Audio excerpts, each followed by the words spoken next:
As we were moving up to our sector along the communication trenches, a shell burst ahead of me and one of my platoon dropped.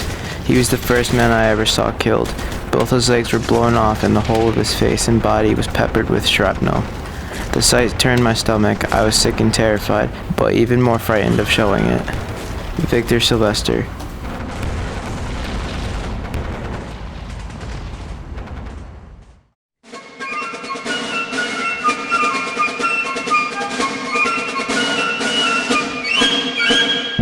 Durch die Stadt marschierte unsere Kompanie und zwei dunkle Augen lachten, schön, ja schön war sie.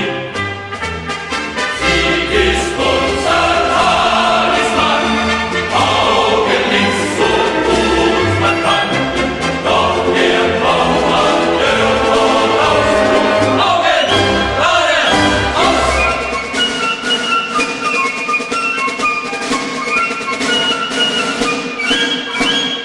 Unsere Gedanken waren beim Marsch bei mir. Jeder dachte, ihre Blicke, die gehören mir. Sie ist unser Talisman, Augen links so gut man kann. Doch der Baumann hört voraus, Augen geradeaus.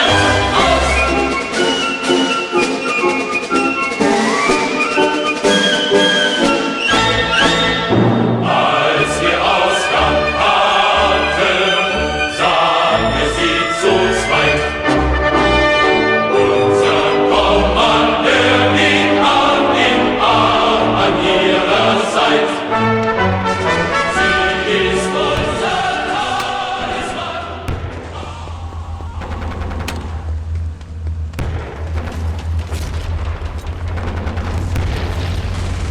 I am Alfred von Schleifen. I am a German field marshal. I came up with this plan of taking over France and Russia, but it did not work. We got stopped in France around the Marne River. The objective of this attack was to sweep through France, clearing it of enemy troops, then double back on German trains on newly built railroads back across Germany to get back to attack Russia before they mobilized. Because we got stopped in France, we had to dig in, and a long string of battles in the harshest trench warfare in recorded history started. We struggled to get back to Russia, and to the world's surprise, Russia mobilized much faster than expected. This, along with the hold of France, led to a two-front war and the eventual death of millions. For the soldiers, life in the trenches was horrible.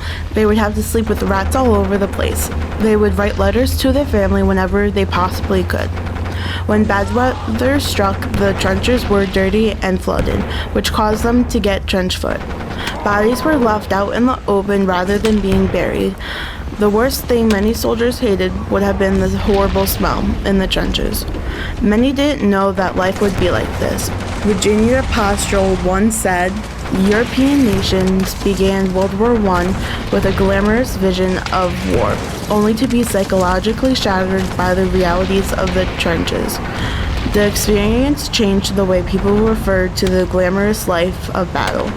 They treated it no longer as a positive quality, but as a dangerous illusion. All the soldiers didn't realize that it would be something their eyes could never unsee. That night I had been asleep in a dugout about 3 hours when I woke up and feeling something biting my hip. I pulled my hand down and my fingers closed on a big rat. It had nibbled through my haversack, my tunic, and pleaded kill to get at my flesh. With a cry of horror, I threw it from me. Victor Sylvester. Bonjour. My name is Joseph de McMahon, and it's the last place I want to be right now. I joined this army thinking that it was going to be easy. I'm 19 years old, and all I wanted was to be a hero. And now, I'm gonna die. My foot has been blown off from a mortar, and now I'm sitting in a bed, underground with rats around me, and my friends were with detached limbs and their lifeless bodies around the trenches being walked on by the other living soldiers to be able to get through. In a way, this is a blessing. I was getting trench foot and was scared to run across no man's land. Now, I don't have to do that anymore.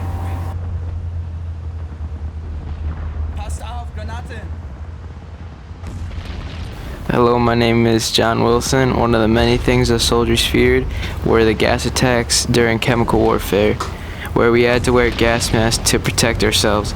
Gas masks were used in World War I as a result of poison chlorine gas attacks from Russia. Charcoal and anti-gas chemicals were combined in the filter in the mouthpiece. Tear gas was used in chemical warfare, but it escalated to deadly gases. Gases used in chemical warfare were sulfur mustard gas that forms large blisters on exposed skin. Though gas masks can't protect exposed skin, it can only protect the face and lungs. Bonjour, I'm Alfred Guynemer.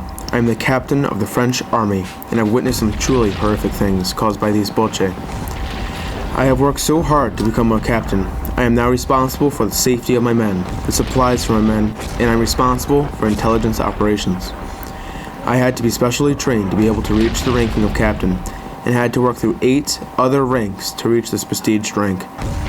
I wear the red trousers with a dark blue jacket to separate myself from the rest of the French army, which wears light blue trousers and jacket.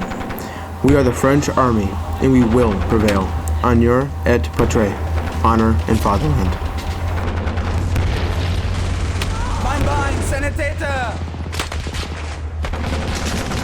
The Red Cross was a big part of the medical facility in World War I. They provided us with casualty clearing stations, which were large tents located in the evacuation chain for the nurses to mend to those who got injured on the battlefield so they can go back to duty, or if they were too injured, go to the base hospital. It was not a place of long-term stay. Any clearing station would hold 1,000 injured soldiers at a time, but at peak times in battle they would be overflowing. Some of them were a special unit for nervous disorders, skin diseases, infectious diseases, and more.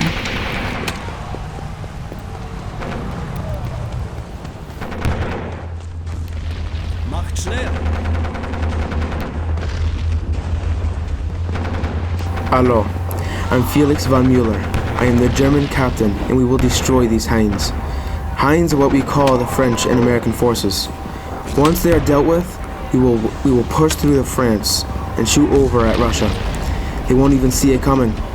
You will know my rank by my attire. My regular grunts wear forest green or khaki. I, on the other hand, wear all black with a gray coat and a black hat. This war is ours. Zum Schutz der Hilfe, moderate in Kampf, to protect the aid, moderate in fight. Mein Bein, Sanitäter! Direkt nach vorn! I am Franz Schleifen von Reher, lieutenant of the A7V. We are one of the 20 A7V tanks that fight for the Germans. I have 2 men on each gun and a driver and a mechanic. With 17 men in a cramped space, it gets very hot. The tank is equipped with 6 MG-08 machine guns and 1 Maxim Nordenfeldt cannon in the front. It is about 24 feet long, 10 feet wide, and 11 feet tall, about the size of a small room. The armor can stop machine gun and rifle fire, but larger caliber bullets can pierce the armor. The tank does well, but isn't considered a success because many have been captured. Tragt eure Maske! Pass auf! Achtung, Gas! Yeah, if you have never had trench feet described to you, I will tell you. Your feet swell to 2 or 3 times their normal size and go completely dead. You could stick a bayonet into them and not feel a thing. If you are fortunate enough not to lose your feet and the swelling begins to go down, it is then that the intolerable, indescribable agony begins. I have heard men cry and even scream with the pain, and many had to have their feet and legs amputated. Sergeant Harry Roberts. Mein Bein! War. First one hopes to win, then one expects the enemy to lose. Then one is satisfied that he too is suffering. In the end, one is surprised that everyone is lost. Karl Cross.